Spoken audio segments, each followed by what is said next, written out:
یہ چینل ہمارا اسلامی ہے۔ میرے محترم سامعین، دین کی محنت کرنے والوں کے ساتھ اللہ تعالیٰ کی مدد ہوتی ہے۔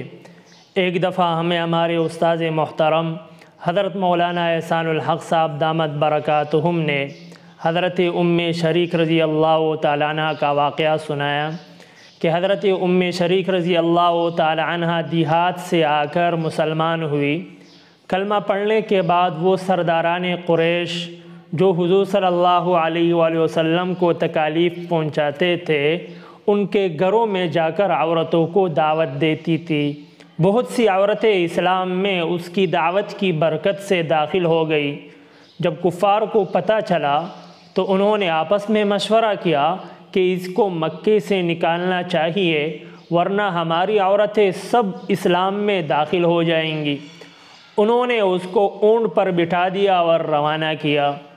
3 دن 3 راتیں گزری، لیکن انہوں نے اس کو ایک گھونٹ پانی بھی نہیں دیا اور نہ روٹی کا ایک نوالہ دیا۔ خود پیتے تھے، کھاتے تھے، لیکن اس کو نہیں دیتے۔ وہ کفار خود درختوں کے سایوں میں بیٹھ کر آرام کرتے اور اس کے ہاتھ پاؤں باندھ کر دھوپ میں بٹھا دیتے۔ بھوک پیاس کی وجہ سے بہت کمزور ہو گئی۔ ایک دفعہ وہ دوپہر کو سو رہے تھے تو انہوں نے آپس میں کہا کہ ایسا معلوم ہو رہا ہے کہ جب ہم دوپہر کی نیند سے اٹھیں گے تو وہ مر گئی ہوگی۔ جب کفار سو گئے تو اللہ تعالیٰ نے آسمان سے ٹھنڈے اور میٹھے پانی کا ایک ڈول اتارا سفید رسی کے ذریعے سے۔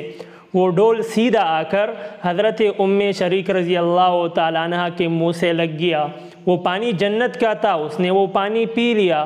حضرت شریک رضی اللہ تعالیٰ عنہ کہتی ہے، اللہ کی قسم، اس سے زیادہ میٹھا اور ٹھنڈا پانی پہلے میں نے کبھی نہیں پیا تھا، اور جب سے میں نے وہ پانی پیا ہے پھر مجھے کبھی پیاس نہیں لگی۔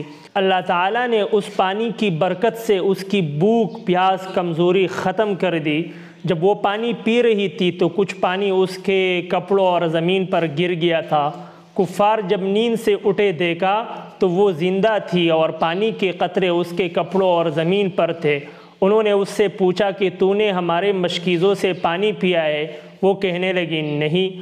انہوں نے اپنے مشکیزوں کو جا کر دیکھا تو اس میں پانی کم نہیں ہوا تھا، پانی وہی تھا۔ وہ سب بڑے حیران ہوئے۔ پھر آ کر دوبارہ اس سے پوچھا کہ تجھے پانی کہاں سے ملا؟ اس نے غیبی مدد کا سارا واقعہ ان کو بیان کیا۔